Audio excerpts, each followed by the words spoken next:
ओम शांति। आज की कहानी का शीर्षक है जैसी करनी वैसी भरनी। सेठ जी, अब मेरा हार वापस दे दो और अपने रुपए ले लो। रामधन, तुम इतने रुपए कहाँ से लाए हो? तुम तो बिल्कुल कंगाल हो गए थे।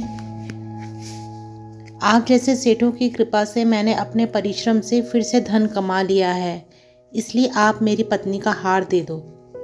सेठ बोला, तुम्हारा हार तो चोरी हो गया।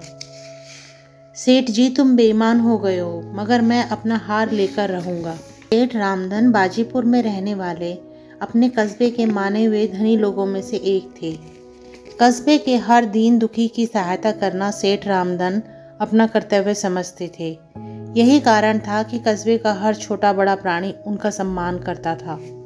परंतु भाग्य विधाता ने जो लिखा है उसे कोई टाल नहीं सकता।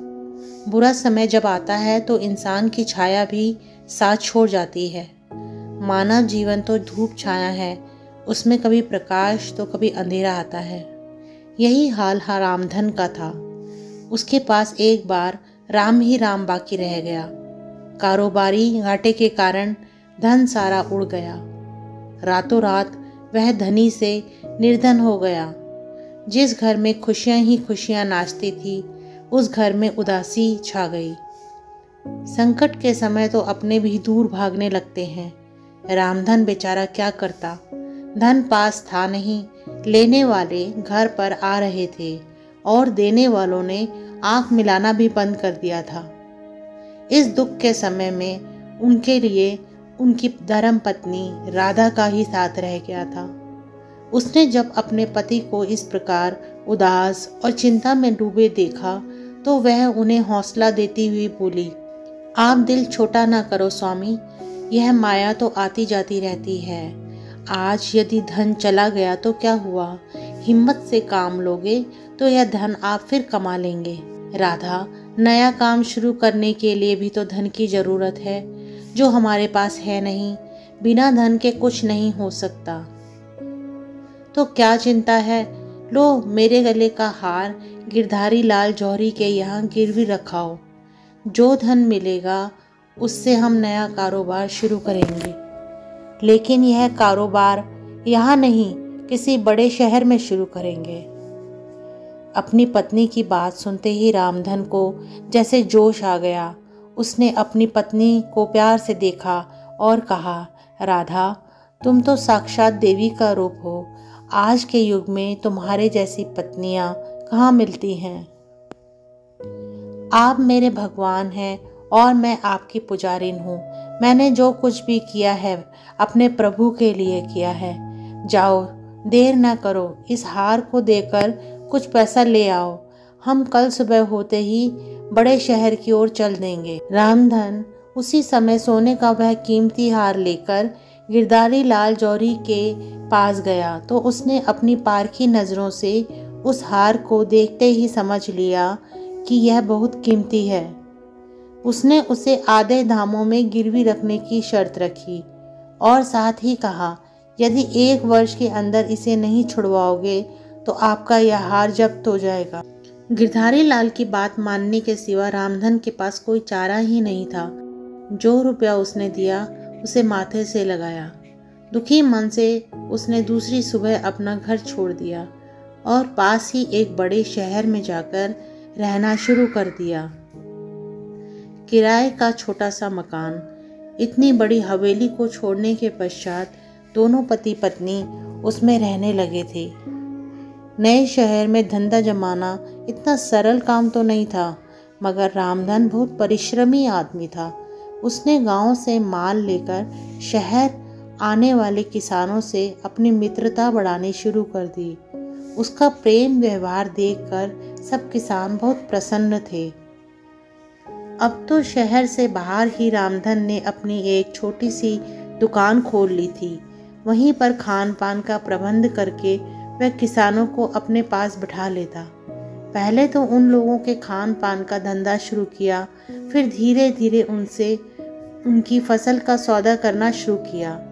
उनसे माल खरीद लेता और मंडी में जाकर बेच देता।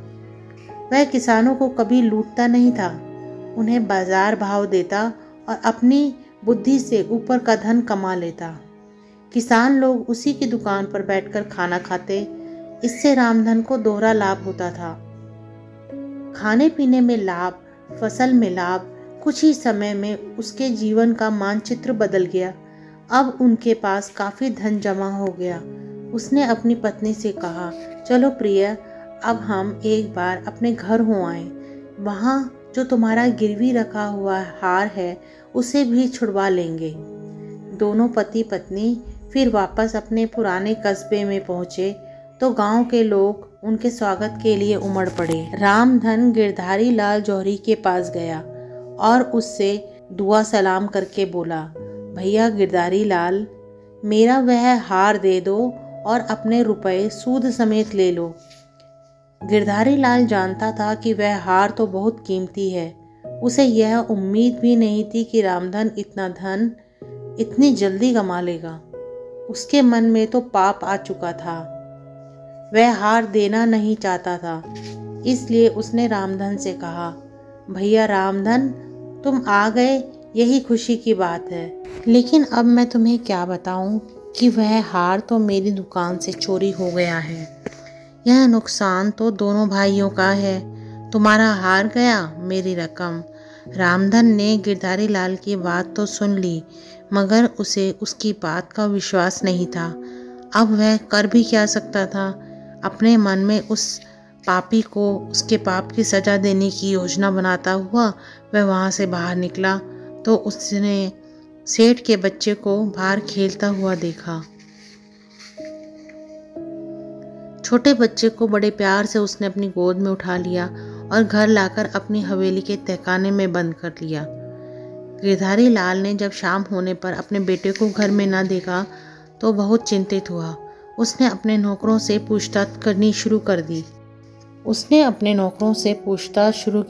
तो एक नौकर ने उसे बताया कि आपके बेटे को रामधन उठाए लिए जा रहा था। घबराया हुआ गिरधारी लाल रामधन के पास पहुंचा और उससे जाकर पूछा, मेरा बेटा कहाँ है? रामधन ने हंसकर उत्तर दिया, भैया मुझे क्या पता। हाँ, मैंने एक बाज को उसे उठाकर ले जाते हुए देखा था। तुम झूठ बोल रहे हो रामधन, मेरे बच्चे को तुम ही उठाकर ले आए हो। मेरे नौकरों ने तुम्हें अपनी आंखों से देखा है। देखा होगा, मैं तो कुछ कह नहीं सकता। जो मैंने देखा है बता दिया है। मैं कल राजा के पास जाऊंगा। जरूर जाओ, मैं तो आपको रोक नहीं सकता, रामधन बोला। दूसरे दिन सुबह ही गिरधारी लाल जौहरी राजा के दरबार में पहुंच गया। उसने राजा को बताया कि रामधन उसके बेटे को उठाकर ले गया है और अब वापस करने को तैयार नहीं है। तभी राजा ने अपने सैनिकों को आदेश दिया कि इसी समय जाकर रामधन को पकड़कर लाओ। उसी समय रामधन को पकड़कर लाया गया तो राजा ने रामधन से कहा, देखो रामधन, तुमने गिरधारी लाल के बेटे को कल उठाया था और इनसे यह कह दिया कि तुम्हारे बेटे को बाज उठाकर ले गया है। बोलो, क्या यह झूठ है? नहीं महाराज, यह सब सच है। तो फिर तुमने ऐसा क्यों किया? महाराज, आप मुझे यह बताएं कि गांव के बहुत से बच्चों को छोड़कर बाज ने गिरधारी लाल के बच्चे को ही क्यों उठाया यह तो तुम ही बताओगे। मैं तो केवल इतना जानता हूँ कि रामधन इसके दोषी तुम हो। महाराज, मैं सेठ गिरधारी लाल से कुछ पूछ सकता हूँ? जरूर पूछो। हाँ तो सेठ जी, आप मुझे यह बताएंगे कि आपकी दुकान में कितने जेवर रखे हैं? बहुत हैं। उन जेवरों में ही आपने मेरी पत्नी का हार भी रखा था? हाँ, रखा था। फिर यह बताओ कि वह चोर आपके सारे जेवरों को छोड़कर मेरी पत्नी का हार क्यों ले गया? जी गिरधारी लाल हकलाने लगा। महाराज, अब तो यह न्याय आप ही करेंगे कि गिरधारी लाल दोषी है या मैं। यदि सैकड़ों जेवरों में से मेरा हार चोर ले गया तो गांव के सब बच्चों को छोड़कर बाज इनके बच्चे को भी उठाकर ले जा सकता है। गिरधारी लाल समझ गया कि मैंने जो किया था उसी का फल मुझे मिला है। उसने महाराज के सामने हाथ जोड़ते हुए कहा, महाराज, मुझे भूल के लिए क्षमा कर दें। मैं रामधन की पत्नी का हार वापस दे देता हूँ। ठीक है, मैं आज ही आपका बच्चा भी वापस लाकर दे दूंगा। जैसा कोई करेगा वैसा ही भरेगा। रामधन को अपना हार वापस मिल गया और उसने गिरधारी लाल का बच्चा वापस दिया। आज की इस कहानी से हमें यह शिक्षा प्राप्त होती है कि जो भी आदमी किसी के साथ बुरा करता है, किसी भले आदमी को लूटने का प्रयास करता है, झूठ बोलता है, धोखा देता है, उसको भी आगे से कोई ना कोई ऐसा आदमी मिल जाता है जो उससे भी बढ़कर होता है। उसके इस पाप का उत्तर ऐसे तरीके से देता है जिससे उस पापी के अपने मन पर चोट पड़ती है, तो उसे इस बात का एहसास होता है कि पीड़ा क्या होती है। इसलिए किसी दूसरे को दुख देने से पहले सोचो कि यदि ऐसा दुख तुम्हें मिले तो क्या होगा। इसलिए कभी भूले चूके भी किसी को दुख नहीं देना चाहिए। जो प्राप्त है पर्याप्त है। ओम शांति।